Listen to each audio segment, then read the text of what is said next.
തിരുവനന്തപുരത്ത് നിന്ന് വാർത്ത വരുന്നു. കരുമതയിൽ ക്ഷേത്രത്തിന്റെ ഉത്സവത്തിനായി കെട്ടിയ പന്തലിനുള്ളിൽ കണ്ടെയ്നർ കുടുങ്ങി. തിരുവല്ലത്ത് നിന്ന് വന്ന കണ്ടെയ്നറാണ് കുടുങ്ങിയത്. പന്തലിന്റെ മേൽഭാഗം മാറ്റിയാണ് കണ്ടെയ്നർ മുന്നോട്ട് പോകാനായത്. സ്ഥലത്ത് മണിക്കൂറുകളോളം ഗതാഗതം തടസ്സപ്പെട്ടു.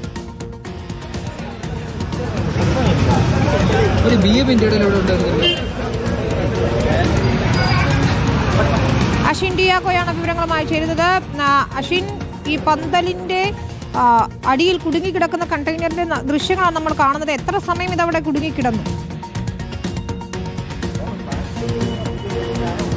ഇന്നത്തെ രാവിലെ 10:15 ഈ ഒരു സംഭവം നടക്കുന്നത്. ഈ കണ്ടെയ്നർ ശരിക്കും ഇതൊരു ചെറിയൊരു പാതയാണ്. ഈ പാതയിലൂടെ കണ്ടെയ്നർ അടക്കമുള്ള വലിയ വാഹനങ്ങൾ അങ്ങനെ കടന്നു പോകാത്തൊരു വഴിയാണ്. പക്ഷേ ഈ കണ്ടെയ്നർ രാവിലെ 10:15 ഈ സ്ഥലത്തേക്ക് എത്തുന്നതും തുടർന്ന് അവിടെ തന്നെ സമീപത്തായുള്ള ഈ ഒരു ക്ഷേത്രത്തിന്റെ ഉത്സവവുമായി ബന്ധപ്പെട്ട് അവിടെ ഒരു പന്തൽ കെട്ടിയിരുന്നു. ഈ പന്തലിന് ഉൾവശത്തേക്ക് ഈ കണ്ടെയ്നർ കുടുങ്ങുകയുമാണ് ഉണ്ടായത്. ഏതാണ്ട് 1.5 മണിക്കൂറിലധികം അവിടെ ഗതാഗത തടസ്സമുണ്ടായി എന്നുള്ളതാണ്. നിശ്ചലമാകുന്ന ഒരു സാഹചര്യത്തിലേക്ക് കാര്യങ്ങൾ നീങ്ങി എന്നുള്ളതാണ്. പിന്നീട് പോലീസ് ഉദ്യോഗസ്ഥർ എത്തിയാണ് ഈ പന്തലിന്റെ മേൽഭാഗം പൊളിച്ചു മാറ്റി ഈ കണ്ടെയ്നർ അവിടെ നിന്നും പോകാൻ കഴിഞ്ഞത് എന്നുള്ളതാണ്. മാത്രമല്ല, ഈ കണ്ടെയ്നർ പോയ വഴിയിലെല്ലാം തന്നെ പോസ്റ്റിൽ നിന്നും ചാഞ്ഞു കിടക്കുന്ന കേബിളുകളെല്ലാം തന്നെ പൊട്ടിച്ചിട്ടുണ്ട്. ഏതാണ്ട് 2 മണിക്കൂറോളം KSEB ആ ഭാഗത്തെ കറണ്ടുകൾ കട്ട് ചെയ്ത ശേഷമാണ് ഈ കണ്ടെയ്നർ അവിടുന്ന് പോയതിനു ശേഷമാണ് ലൈൻ കമ്പികളെല്ലാം പുനഃസ്ഥാപിച്ചത് എന്നുള്ളതാണ് മനസ്സിലാക്കുന്നത്. രാവിലെ 10:15 ഇത് സംഭവം നടക്കുന്നത്. പന്തലിന്റെ തിരുവല്ലം മുതൽ കൈമനം ജംഗ്ഷൻ വരെയാണ് ഈ കണ്ടെയ്നർ ഏതാണ്ട് ബുദ്ധിമുട്ടുണ്ടാക്കിയിട്ടുള്ളത്. ഈ പാതയിൽ ഉണ്ടായിരുന്ന പോസ്റ്റുകളിലെ